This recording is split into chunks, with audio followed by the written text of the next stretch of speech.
ये क्वेश्चन को देखिए, वर्कशीट का आपका 4th क्वेश्चन है।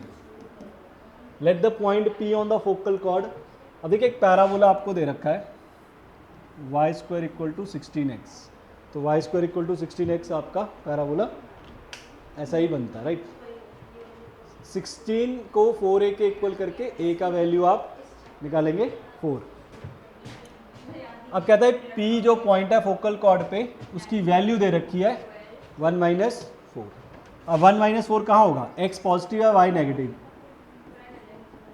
यही होगा 1 - 4, x पॉजिटिव y नेगेटिव।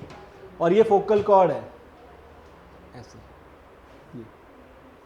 उसके बाद बोल रहा है if the focus of parabola divide the chord P Q. अब मेरे को सबसे पहले क्यू के कोऑर्डिनेट्स निकालने पड़ेंगे। अगर आपको याद हो, मैंने आपको बता रखा था कोई भी पैराबोला के नीचे वाले कोऑर्डिनेट्स जो होते हैं वो a/t² -2a/t होते हैं, नीचे वाले कोऑर्डिनेट्स। और ऊपर वाले कोऑर्डिनेट्स होते हैं, वैसे अलग से लिख देता हूँ, a/t² -2a/t। और जो ऊपर वाले होते हैं वो at² 2at, ये होते हैं कोऑर्डिनेट्स। अब मुझे a का वैल्यू पता है 4, t² इक्वल, और ये कोऑर्डिनेट मुझे ऑलरेडी पता है 1 है यार, ये कोऑर्डिनेट मुझे ऑलरेडी पता है 1 के इक्वल है, तो मैं इसे 1 के इक्वल कर दूंगा। तो t² इक्वल टू 4, t का वैल्यू आ जाएगा +-2। अब t का वैल्यू +-2 हो गया तो मैं यहाँ पे t की वैल्यू डाल दूंगा। a का वैल्यू क्या है 4, t का वैल्यू -2 डालो +2 डालो 6, 16 ही आएगा।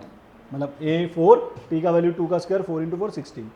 अब यहाँ पे मेरे को पॉजिटिव वैल्यू लेनी है क्योंकि फर्स्ट क्वाड्रेंट में होगा ये फोकल कॉर्ड, तो 2 डालूंगा तो ये भी 16 आएगा, तो ये वैल्यू 16 आएगी। a का वैल्यू 4, t का वैल्यू 2 और इसका वैल्यू 2, 2 4 × 2 16, राइट। अब पी क्यू को डिवाइड कर रहा है m/n। m/n का GCD 1 है, मतलब GCD का मतलब HCF, HCF का मतलब कि m और n के बीच में कोई कॉमन फैक्टर नहीं है 1 के अलावा।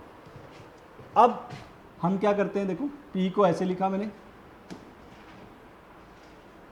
1 - 4, q को ऐसे लिखा 16,16। पी क्यू को मान लो λ/1 पे डिवाइड हो रहा है, राइट।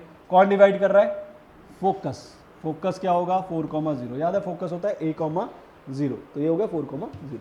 अब लगाओ फॉर्मूला, ये फॉर्मूला 4 ये λ × 16 + 1 × 1 बाय λ + 1 इक्वल टू 4। एक यहाँ से आएगी वैल्यू और एक हम ले सकते हैं section formula, λ × 16 1 × -4 by λ + 1 equal to 0। तो यहाँ से λ आपका आ जाएगा 1/4। ये तो 0 हो जाएगा ना नीचे वाला, तो λ आ जाएगा 1/4। और यही हमें m/n के इक्वल दे रखा है। इसका मतलब m मेरा 1 हो गया, n मेरा 4 हो गया। देखो ध्यान से, ये दे रखा है कि m/n और λ जो मेरा है वो यही तो है, तो m² + n², तो 17 आंसर आ जाएगा मेरा। m की वैल्यू 4 आई थी, n की वैल्यू 1, तो ये देखिए 17 आंसर आ जाएगा, m² + n²। तो आंसर इज 17।